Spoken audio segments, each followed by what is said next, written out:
সরে যাও। টুটু, মোনা, ওদেরকে যেতে দিবি না।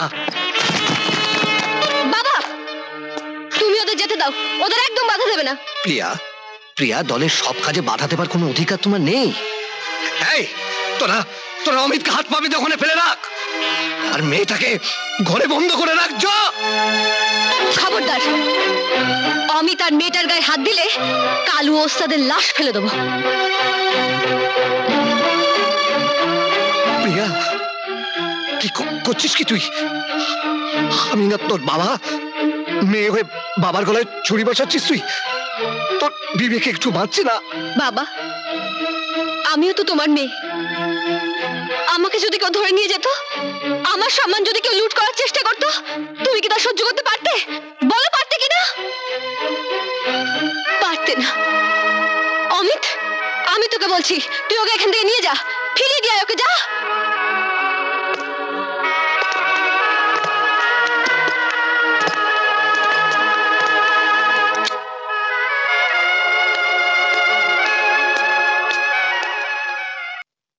অমিত, তোর যে এত বড় পাখনা গজিয়েছে তা আগে জানতাম না।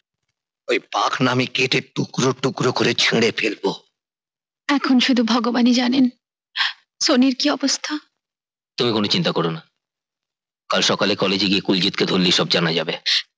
বিজয়, সোনি, শয়তান। বিজয়, না, ওকে ক্ষমা করে দাও, ওর কোনো দোষ নেই। আসলে কুলজিৎ ওর ওস্তাদকে টাকা দিয়ে বলেছিল তোমাকে মেরে আমাকে তুলে নিয়ে যেতে, তাই তো ও তুলে নিয়ে গেছিল। ও আমাকে তুলে নিয়ে গেছিল ঠিকই, কিন্তু আমার কোনো ক্ষতিও করেনি। কুলজিতের হাত থেকে ওই আমায় বাঁচিয়েছে। আমার যে পোষ মানা জানোয়ারটা শিকল ছিঁড়ে বেরিয়ে গেছে, যেমন করে হোক তাকে আমার চাই, এবং জ্যান্ত। শোন, যেখান থেকে পারিস, যেমন করে পারিস, অমিতের হাত পা ভেঙে টুকরো টুকরো করে আমার কাছে নিয়ে আয়। কিন্তু খবরদার, ওকে জানে মারবি না। ও জানটা আমি নিজের হাতে শেষ করব। বাবা, তুমি অমিতকে মারার জন্য ওদেরকে হুকুম করছো? হ্যাঁ, করছি। আমি আজই অমিতকে চাই। কি হলো? তোরা সব হাঁ করে দাঁড়িয়ে রইলি কেন? যা, যেখান থেকে খুঁজে বের করে নিয়ে আয়। দাঁড়াও, দাঁড়াও তোমরা। তুমিও শুনে রাখো বাবা, অমিতের গায়ে ওরা যদি একটাও টোকা দিয়ে থাকে, তাহলে আমি কাউকে ছাড়বো না, এমনকি তোমাকেও না।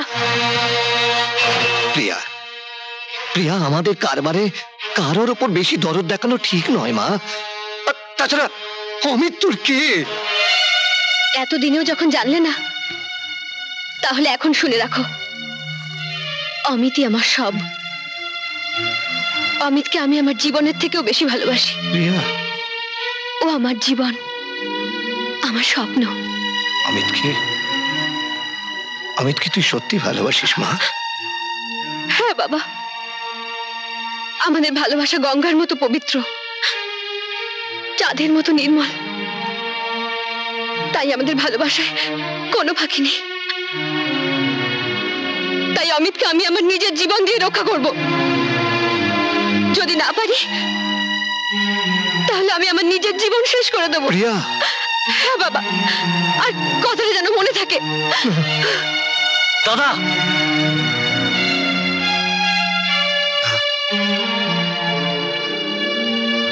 জীবনে আমি সবকিছু হারাতে পারি, কিন্তু কোনো কিছুর বিনিময়ে আমার মাকে আমি হারাতে পারবো না রে। তোরা দাঁড়িয়ে আছিস কেন? যা অমিতকে ধরে নিয়ে আয়। অমিতের গায়ে তোরা কেউ হাত দিবি না। কিন্তু দাদা, দলের ভেতর আমি যা বলার বলে দিয়েছি। হাত বাড়ালে সামনে পাবে মুছো চোখের জল। তোমাকেই দিলাম আমার ভালোবাসা, জানি না সে কথা বুঝো কি। নীল আকাশে পাখনা মেলে উড়তো যে পাখি। তোমাদের নাম কি? আমার নাম সোনি। আমার নাম সুমি। তোমাদের বাবা কি করেন? আমাদের বাবা আমেরিকায় থাকেন। আমেরিকা? হ্যাঁ, আমেরিকা। আমাদের ওখানে বিশাল বড় বিজনেস আছে। তাহলে তোমরা এখানে আছো কেন? আসলে আমাদের দুজনেরই ইচ্ছে যে আমরা দেশে থেকে বাংলায় লেখাপড়া শিখি, আমাদের দেশকে ভালো করে জানি, চিনি, মানে দেশকে ভালোবাসতে শিখি আর কি। আর আমাদের এই মতামতে বাবা মা দুজনেই সায় দিয়েছেন, তাই আমরা এখানে কলেজে পড়ি। তা তোমরা এখানে থাকো কোথায়? আমরা এখানে হস্টেলে থাকি। তোমাদের আত্মীয় স্বজন? এখানে কেউ নেই। তোমাদের কথা শুনে খুব ভালো লাগলো। আজকাল তো ভাবাই যায় না, আমেরিকা থাকার এত সুযোগ থাকা সত্ত্বেও তোমরা বাংলায় লেখাপড়া করার জন্য এখানে আছো। আর তাছাড়া তোমাদের দেশপ্রীতি দেখে আমার খুব ভালো লাগলো। Good, very good. তোমরা বসে গল্প করো, আমি একটু আসছি।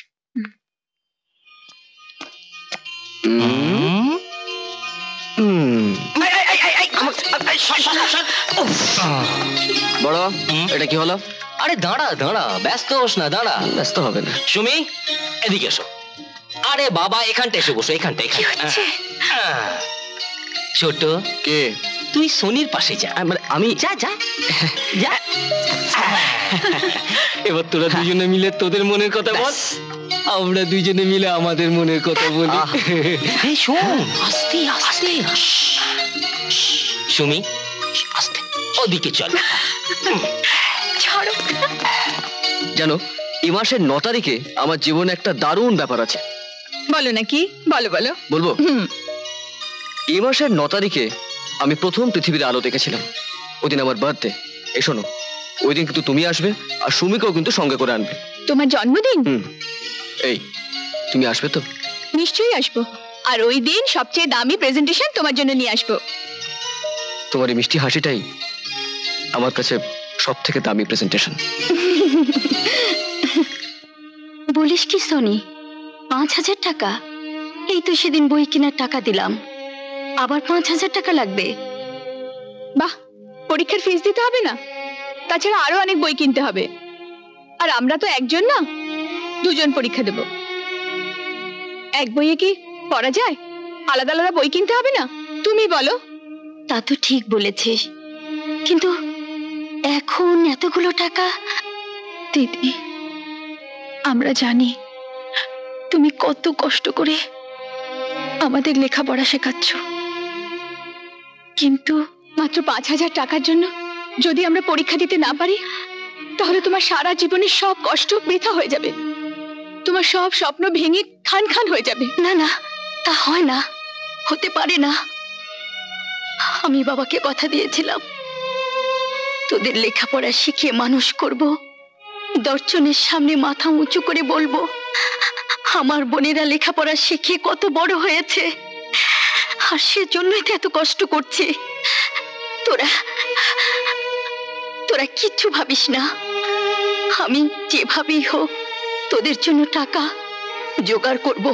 আমরা জানি দিদি, তুমি যেভাবেই হোক, যত কষ্ট করেই হোক, ঠিক টাকা জোগাড় করবে আমাদের জন্য।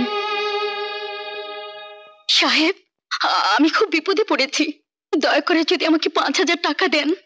তোমার 5,000 টাকা প্রয়োজন? এমন আরো অনেক ভিডিও দেখতে এই চ্যানেলটি সাবস্ক্রাইব করে নিন এবং পাশের বেল আইকনটি প্রেস করে দিন।